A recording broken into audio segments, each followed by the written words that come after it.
দেখুন এভাবে যদি মাছ মারা যায় তাহলে কীভাবে মাছ চাষ করবে আমার আসলে জানা নাই। সকাল থেকে একটার পর একটা মাছ পাচ্ছি যেগুলো হঠাৎ করে মারা গেছে কোনো কারণ ছাড়া।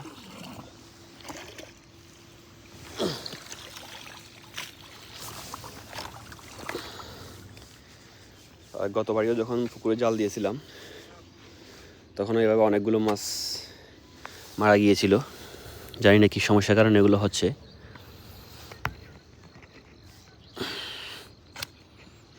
এটা একটা রুই মাছ, হাফ কেজির উপরে হবে। সকাল থেকে অনেকগুলো মাছ এভাবে মারা পাচ্ছি। তো এই পুকুরটাতে যখন মাছ মারা শুরু হয় আসলে তখন একসাথে অনেকগুলো মাছ মারা যায়। এর আগে আমরা যখন 3 মাস আগে জাল দিয়েছিলাম এখানে অনেকগুলো মাছই মারা গেছে। আসলে এই সমস্যাটা এখনও ফাইন্ড আউট করতে পারি না এটা কী কারণে হচ্ছে।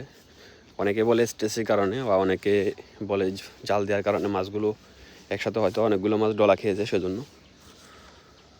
তো আপনাদের কাছে যদি ইনফরমেশন থাকে আসলে এটা কী জন্য হচ্ছে জানাতে পারেন কমেন্ট করে।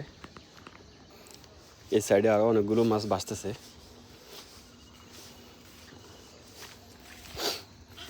আসলে মাছগুলো গতকালকে থেকে মারা যাচ্ছে, আমি খেয়াল করিনি।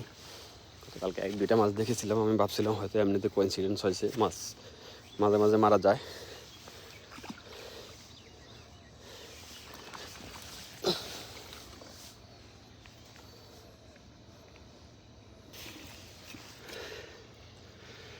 দেখুন এই ফুটিটা মিনিমাম হাফ কেজি হবে।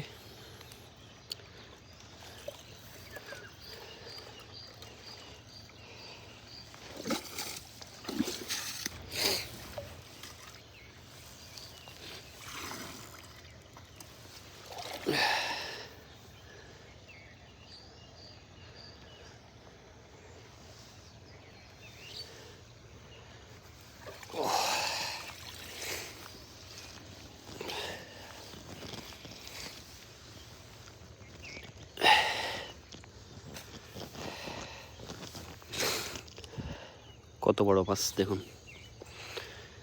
এটা কি সমস্যা হতে পারে যদি আপনাদের জানা থাকে অবশ্যই জানাবেন।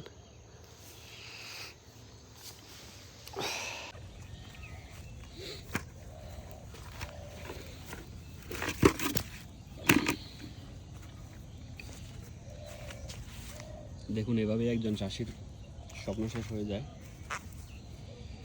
আমরা যখন একটা মাছ বাজার থেকে কিনি তখন আসলে কখনোই ভাবি না যে মাছটা কীভাবে বড় করেছে চাষি। তো যখন নিজেরা মাছ চাষ করতেছি তখন দেখতেছি আসলে একটা মাছ বড় করতে অনেক কষ্ট। বিভিন্ন ধরনের ঝড় ঝাপটার মধ্যে বা বিভিন্ন ধরনের সমস্যার মধ্যে দিয়ে যেতে হয়। তো যখন পুরো একটা বছর মাছটাকে চাষ করা হয় তারপরে মাছটা বিক্রি উপযোগী হয়। আর একটা বছর যে কী পরিমাণ প্যারা নিতে হয় একজন চাষিকে সেটা আসলে চাষি না হলে বোঝা যায় না। এবার পুকুরে অনেকগুলো মাছ আছে আরও, যেগুলো আমি এখন উঠাতে পারি নাই, এখন উঠে নেব বাকিগুলো।